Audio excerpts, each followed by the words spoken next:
ఉద్యోగం కోసం చూస్తున్నారా? ఓం శక్తి ప్రైవేట్ లిమిటెడ్ కంపెనీలో మార్కెటింగ్ జాబ్స్ 20,000 నుంచి 30,000 వరకు జీతం ఉంటుంది. సంప్రదించండి.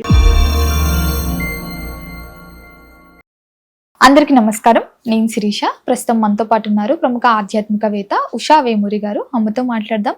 అంతకంటే ముందు ఇలాంటి ఆధ్యాత్మిక పరమైన విషయాల కోసం ఇప్పుడే మన ఛానల్ని సబ్స్క్రైబ్ చేసుకోండి. నమస్తే. నమస్తే అమ్మ, చాలా మంది రోజువారి దినంలో దేవుడి నామస్మరణ చేస్తూ ఉంటారు.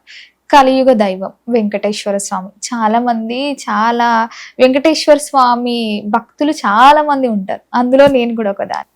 చాలా మంది ఉదయం లేవగానే ఓం నమో వెంకటేశాయ అని ఎవరైతే నామస్మరణ చేస్తారో దేవుడికి, అలాంటి వారి జీవితంలో ఎలాంటి అద్భుతాలు జరగవచ్చు అంటారు? అసలు వెంకటేశ్వర స్వామిని పూజించే వాళ్ళకి ఏమైనా నియమాలు ఉంటాయంటారా? ఒకసారి దాని గురించి తెలియజేయండి. తప్పకుండా. ఇప్పుడు మనకి వారంలో 7 రోజుల్లోనూ మనకి ఒక్కొక్క రోజుకి ఒక్కొక్క అధిదేవతగా దేవుడికి ఇంపార్టెన్స్ ఇస్తారు. అవును. ఓం నమో వెంకటేశాయ నమః అనే దేవుడు వెంకటేశ్వర స్వామికి, కలియుగ దైవంకి ఏ రోజు ఇంపార్టెంట్? శనివారం. అవును కదా. సో నియమాలు అన్నప్పుడు నేను ఎందుకు ఇది దీంతో మొదలు పెట్టానంటే, ఇలాగా ఆ దేవుణ్ణి భక్తిగా కొలుచుకునే వాళ్ళు శనివార నియమాలు పాటించాలి ముఖ్యంగా.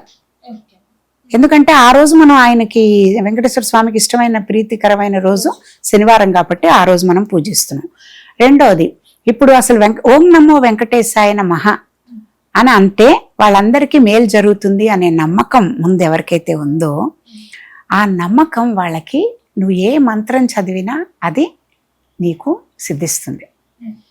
ఇప్పుడు ఒకళ్ళకి, ఆ భక్తులకి, ఇప్పుడు మీరు ఆ భక్తులు అన్నారు కాబట్టి మీకు అది వెంకటేశ్వర స్వామి అనుగ్రహం లాగా మీకు కనిపిస్తుంది. అదే రోజు ఆ దేవుడి పేరు బదులుగా ఇంకేదైనా పేరు అమ్మవారి పేరు తీసుకుంటాం. శ్రీమాత్రే నమః అనుకుంటానండి నేను శుక్రవారం అని, ఆవిడకి కూడా అది ఫలిస్తుంది. మంగళవారం హనుమంతుడికి అది కూడా అలాగే ఫలిస్తుంది. అక్కడ కావాల్సింది ఏంటి? మాటలు అక్షరాలు ఏమంటున్నామో అది కాదు, దాని వెనకున్న శక్తి, తర్వాత నిబద్ధత, వీళ్ళు ఫాలో అయ్యే ప్రొసీజర్లు, తర్వాత నమ్మకం, శ్రద్ధ, భక్తి, ఇవన్నీ ఎక్కడైతే ఉంటాయో. ఎందుకంటే చిన్న ఎగ్జాంపుల్ చెప్తాను, సిల్లీగా అనిపించినా కూడా.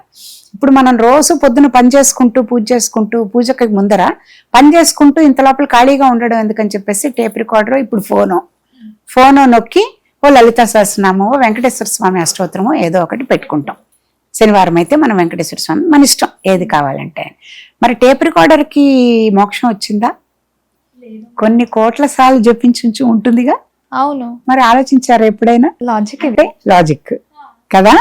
మరి అలాగే నేను ఇదివరకు టేప్ రికార్డర్స్ ఉన్నప్పుడు స్తోత్రాలు ఎంఎస్ సుబ్బలక్ష్మికి వచ్చి ఉంటుంది. ఆవిడ భక్తికి, ఆవిడ దీనికి, ఆవిడకి మరుజన్మ లేదు. ఆవిడ మొత్తం మోక్షం సంపాదించేసారు చేసేది ఇక్కడ చేసి. కానీ ఎంఎస్ సుబ్బలక్ష్మి గానం చేసిన స్తోత్రాలు పెట్టిన టేప్ రికార్డర్కి మోక్షం వచ్చిందా? లేదే. ఎందుకని?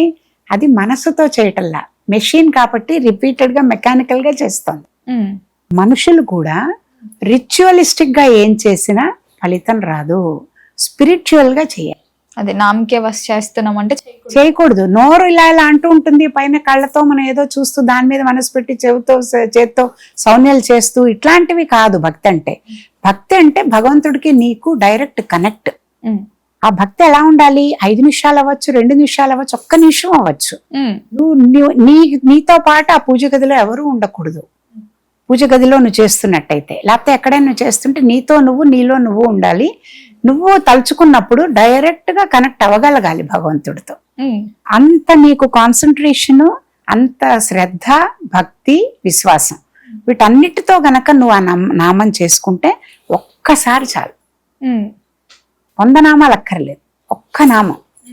ఇప్పుడు వాళ్ళందరూ ఏంటి, ఒకటే ఏదో ఇప్పుడు మనం మంత్రం తీసుకున్నారండి అని చెప్తారు. ఎంత ఉంటుంది ఆ మంత్రం? 5 అక్షరాలు, 6 అక్షరాలు, అంతకంటే ఉండదు. 11 అక్షరాలు మాక్సిమం ఇలా ఉంటాయి. 5 అక్షరాల నామం చేయడానికి ఎంతసేపు పడుతుంది? సెకండ్లు. ఆ నామం ఒకటే పట్టుకుని వాళ్ళు తరించిన వాళ్ళు బోడు మంది ఉన్నారు. ఎట్లా వస్తుంది అది? నమ్మకం. ఎవరు చెప్పారో వాళ్ళకి. దీనికి ఇంకొక ఎగ్జాంపుల్ డైరెక్ట్ కనెక్ట్ అవ్వాలంటే నేనేం చెప్తానంటే, ఇప్పుడు సచిన్ టెండూల్కర్, అందరికీ కూడా స్పోర్ట్స్ ఇవి అంటే ఈజీగా తెలుస్తుంది కాబట్టి చెప్తున్నాను. పుల్లెల గోపీచంద్, సచిన్ టెండూల్కర్. ఇప్పుడు గోపీచంద్ కోచ్గా ఉన్నప్పుడు కొన్ని 100 మందికి, 1000 మందికి ఆయన నేర్పించారు బ్యాడ్మింటన్. మరి ఎంతమంది పివి సింధులు, ఎంతమంది సైనా నెహ్వాల్ అయ్యారు? కొంతమంది అయ్యారు. ఎందుకని? ఆయన నేర్పించింది అందరికి అదే. కానీ పట్టుకుని ముందుకెళ్ళి సాధించి తరించి దాంతో పేరు నిన్ననే మళ్ళీ పివి సింధు మళ్ళీ గెలిచింది కదా ఇంత గ్యాప్ తర్వాత జపాన్ లో. అట్లా అంటే అది చేయాల్సింది ఎవరి మీద ఉంది? గురువు ఒకలాగే చెప్తాడు ఎవరికి చెప్పినా. అలాగే సచిన్ టెండూల్కర్ గురువు రమాకాంత్ అచ్రేకర్ తన అందరికీ నేర్పించినట్టే నేర్పించాడు. ఒక్కడే సచిన్ అయ్యాడు, ఇంకందరూ అవలేదే. తనతో నేర్చుకున్న వినోద్ కాంబ్లీ కూడా తనతో పాటు నేర్చుకున్న ఆయన అంతలాగా వెళ్ళలేకపోయాడు. అంటే ఎవరిలో ఉంది ఎక్కువ? ఈ భక్తుల్లో ఉంది, తనలో ఉంది, డిసైపుల్లో. గురువు అందరికి ఒకటే చెప్తారు, కానీ అది తీసుకుని ఆ మంత్రాన్ని తదేక దృష్టితో ఎటువంటి డిస్టర్బెన్సెస్ లేకుండా చిత్తశుద్ధితో భగవంతుడి మీదే ఫోకస్ చేసి పక్కన ఏమవుతున్నా కూడా పట్టించుకోకుండా ఉన్న వాళ్ళకే ఆ మంత్రం సిద్ధిస్తుంది. అది అందులో ఉండే గొప్పతనం. అది మంత్ర మహిమ గాని మంత్రం గొప్పతనం. అంతేగాని చేసే వాళ్ళ మనుషులు దాని మీద రిచువలిస్టిక్ గా చేస్తే ఎన్నేళ్ళు చేసినా ఉపయోగం అలా అన్నమాట. అందుకని అలాంటి మంత్రాల్లో అన్ని మంత్రములిందే ఆవహించును అన్నట్టు ఎంతమంది రాశారు కూడా.